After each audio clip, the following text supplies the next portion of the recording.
Good evening, ladies and gentlemen. Good evening, ladies and gentlemen. Hi, Akanksha. You stole my thunder. And, just so that you know that this is going to be a session that we are kind of trying to keep it light and easy. At the same time, we hope you get some key takeaways because we don't want to lose the essence. So, just to give you a backstory about why she called me Akanksha, last week, and most of you who have heard me speak before would have guessed this. This is about a PR pitch that I got on WhatsApp, which said, "Hi Akanksha, I write to you on behalf of XYZ company, and this is what we have to offer. We would love that you come and interview our CMO this week." So I replied saying, "Thank you for giving me a new name." I never heard back from them again. But over the last 25 years that we've been in this profession, it's not the first time they call me names. Just that they get too personal with it. And so there's been this series of calls which I got saying, "Hey, may I speak to Sonali Krishna, please?" And I'm like, okay, that's good for brand equity that people know all our editors, but they can't mix this up so much. Then I once said, "Sorry, wrong number." The second time I screamed at them. The third time I was like, "Please get your agency to clean up your database." Nothing worked. The fourth time I said, "May I speak to Sonali Krishna, please?" I said, "You're speaking." They were like, "Hello, we want to speak to Sonali." So I said, "Please don't judge me by my voice." That was the last time they called me. Then they sent me a message saying, "We are extremely sorry, Mr. Rachit Vats." And ladies and gentlemen, this is how personalization has been happening in the PR industry. So do you really think that, okay, maybe I'm being very rude to the PR agency fraternity. I don't know what happens from the client's end. Do you all put so much of pressure on your agencies that they really can't differentiate a Prasad from a Sonali, from an Akanksha? I would like to think we don't. You do? Sometimes. Being honest. I'm being truthful sometimes, yes. When they left these three chairs, I was wondering we should put one agency person in the center and just like... Why? I think we should. Agency? Come on. Any chair for you. volunteer to get roasted out here? There were 3 chairs here, right? Yeah. So we were like, why are they taking that one chair out?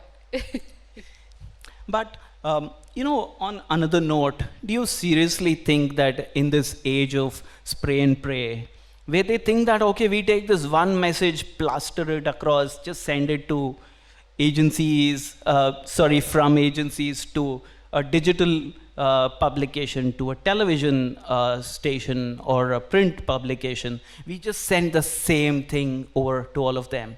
Does spray and pray as an approach really work? I don't think it happens. Honestly, Prasad, we don't spray and pray. Ask us about it.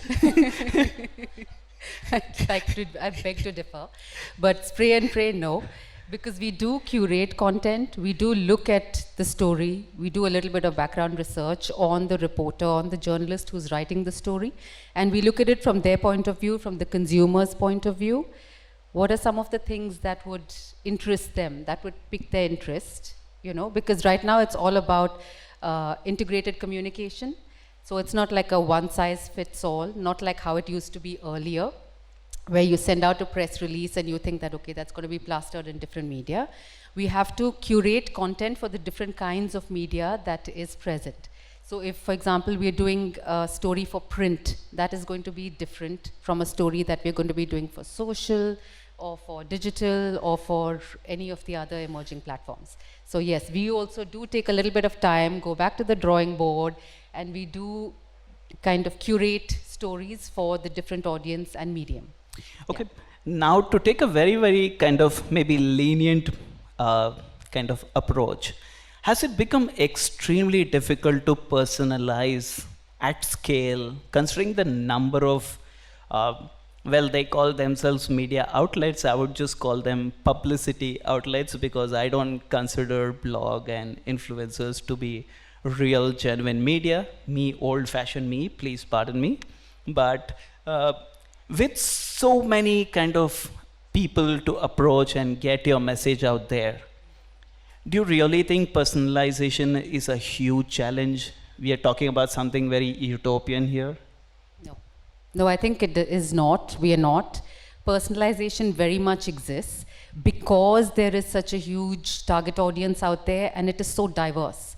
So what may interest a certain target group for a certain product may not necessarily influence or interest some other. So that's where I think more personalization comes into the picture, where you look at the kind of target audience and you kind of curate the content for them, like I said.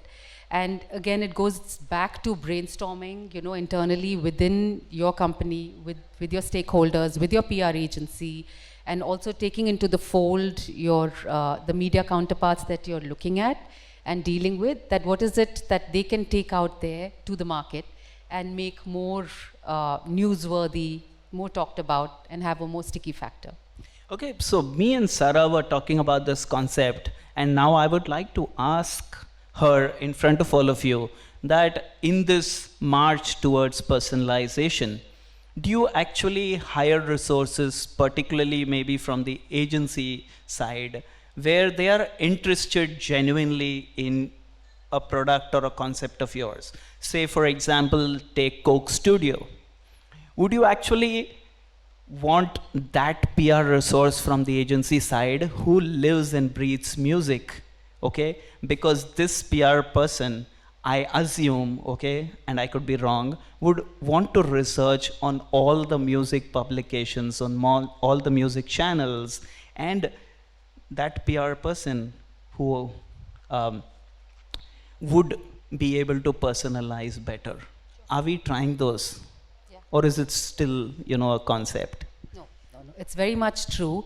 It would be an asset to us and an added advantage if somebody is passionate about something and they bring that passion to work. Of course, your deliverables, you are able to do a lot better.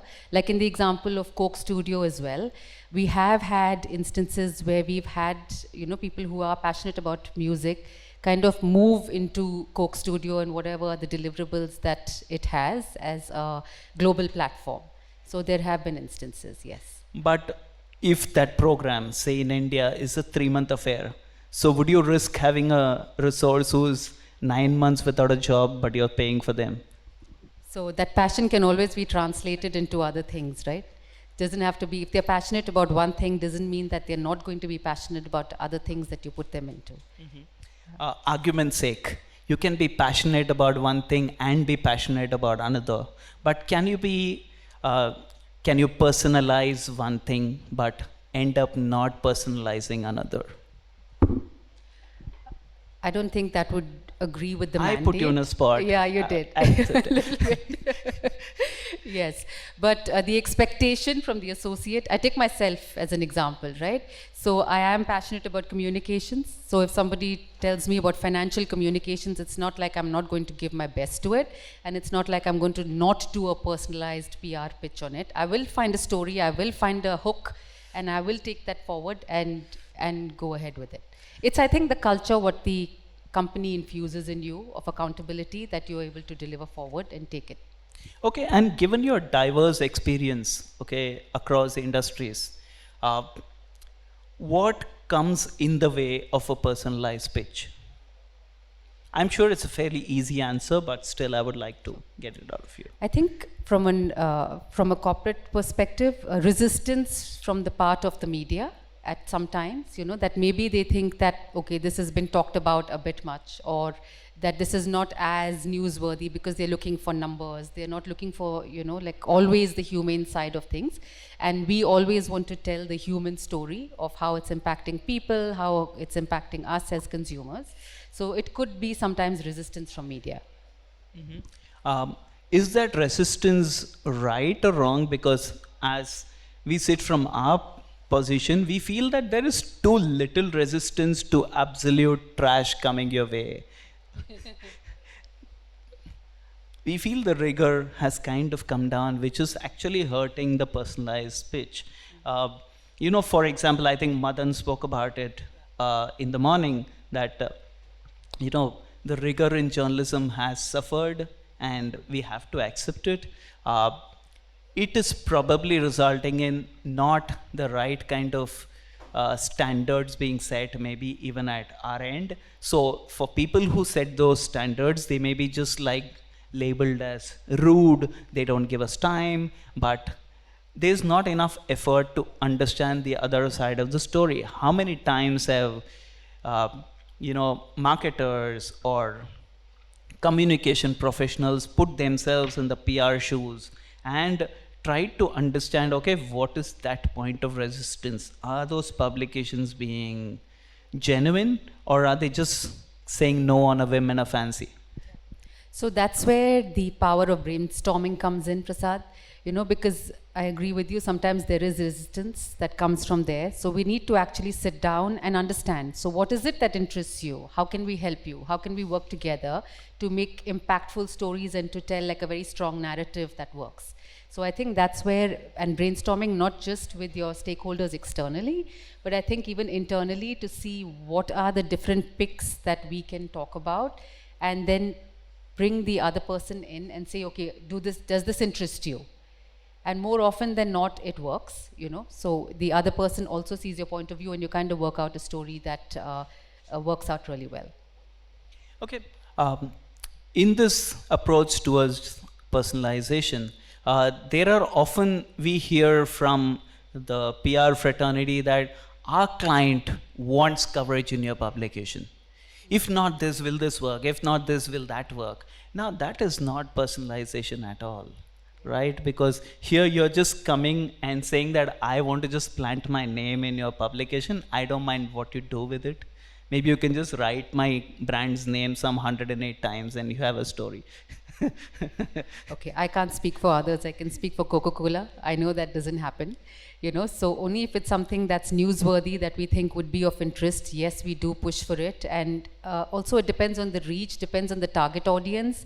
If that publication has a mass of our target audience, we will push for a story over there. So it's very situational. It depends on what the story is and, what is it that we are looking at targeting.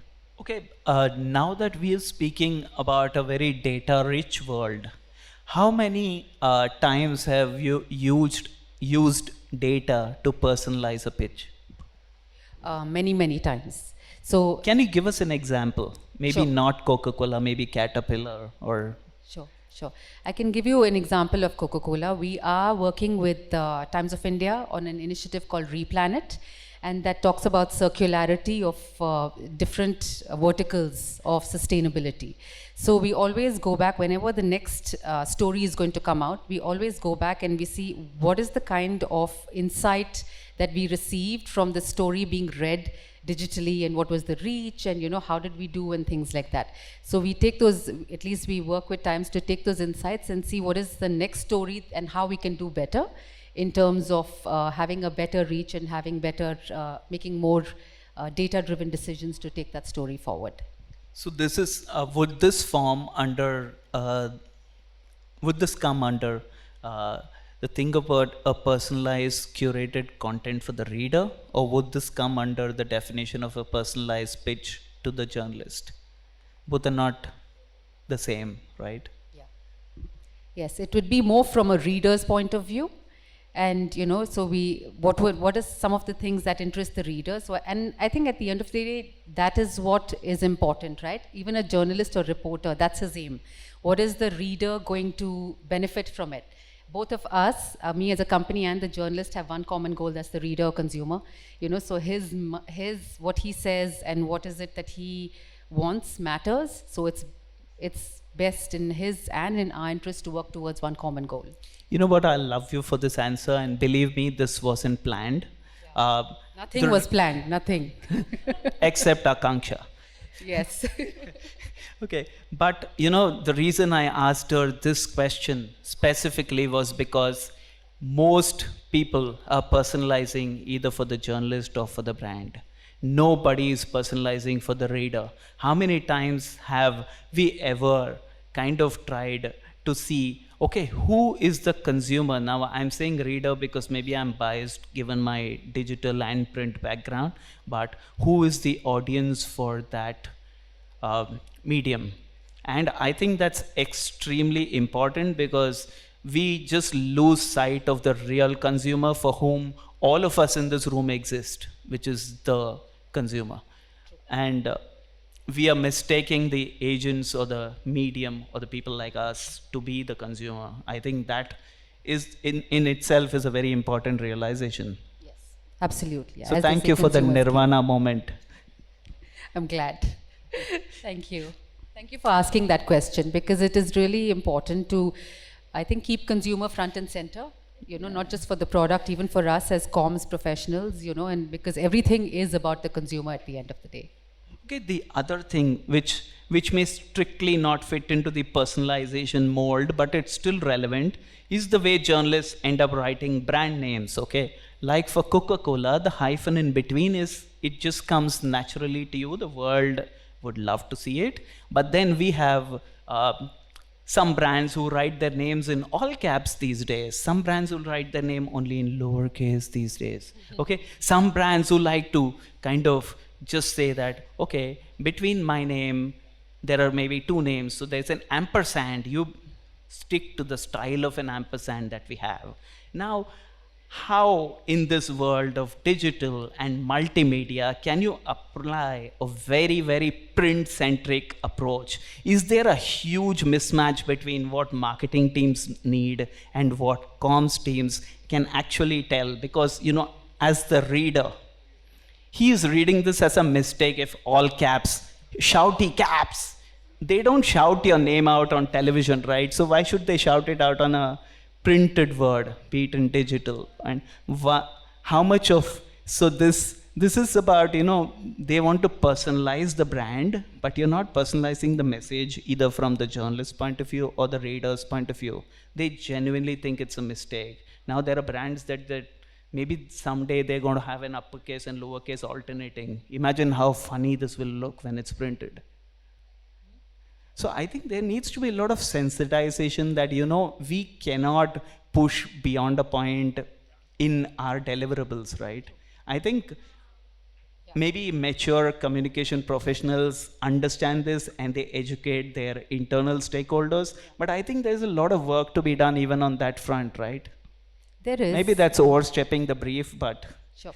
No, I agree. There is. And, I think from a brand and communications point of view, there's a lot of synergy and understanding that eventually what comes out, especially with earned media, there could be a little bit of a mismatch, of course, because of space constraints and somebody else is doing the editing and then the publishing and things like that. So I think as long as there's an understanding from our side as well, that, this could happen, and I think that's workable. Okay, how are we doing on time? Are we ready to break for questions? I'm sure people want to roast us out here. Can we open it up for questions? We have about 1.5 minutes to go. I can easily talk for 1.5 hours because it's a topic that's very close to heart. Because when I got this topic, I was like, this is the biggest thing that's lacking particularly in media relations. Okay, the lack of a personalized PR pitch. And it's not about putting me as the journalist in the center of it. I think people don't even read enough to understand publications. They don't watch enough of content if it's a video platform to understand what they stand for. It's again that one size fits all approach, which is, I don't know whether it's the pressure on time, I don't know whether it's the lack of investment in talent, or I don't know whether it's the compensation, which again Madan touched upon in the mornings. See, I'm going to bat for all you guys. At least you can clap, yeah? I'm telling our client to pay you guys more.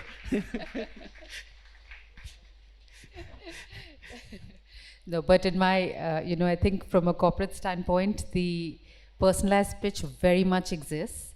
It has not gone out of fashion, and yay for personalized pitches, because of course we see there were 3 clients in the room. Yes, I know. Thank you. But no, it still is a concept that still exists, and it will continue to shine and be much brighter for the future as well as the platforms increase.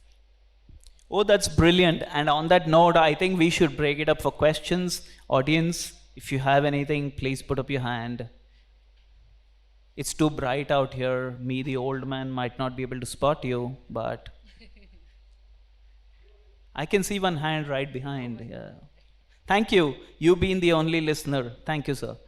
Prasad, hi, Sudeep here. Hi, sir. Hi. Just a quick one. Personalization should be a two-way exercise, right? We get a lot of pitches or story ideas from journalists, which are half-baked, non-customized, generic, wrong names. Oh, I love you for this. Thank you. So when do we put you on the hot seat and ask you the questions? This is a great question, and I'm sure both of you discussed this in the speaker lounge.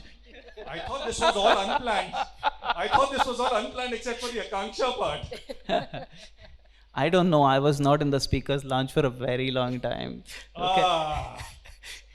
Hey, but this is a great question. It speaks a lot about, again, I touched upon this, right? I brought it on to myself, this question, when I spoke about the lack of rigor in journalism. It's a big point of concern. See, we can say from our perspective of hindsight that there is too much happening. There's pressure to cover it all. As a result, people who, if organizations could devote resources towards specialization and deep specialization, things are changing so fast, and people are also kind of being impatient that there's a lot of churn, which I'm sure happens in agencies as well. It happens, I don't know, at the client's end. See, maybe they pay their people really well. So as a result, not enough time is spent on learning. So Sudeep, you have a great point. Yes, we need to also do a research on a company equally well before we come to you with a story pitch. Sometimes there is that, it's that temptation that, okay, we need somebody at the last minute. It's a deadline that's hanging overhead like a sword. So let's just call up 10 people who we know maybe can turn around, which doesn't help the cause of journalism. It doesn't help the cause of content. But yes, that's a reality that most of us are grappling with. But I would still say, okay, blame the influencers, blame the blogs. They are the ones who spoiled the party for us. Okay. Any other questions?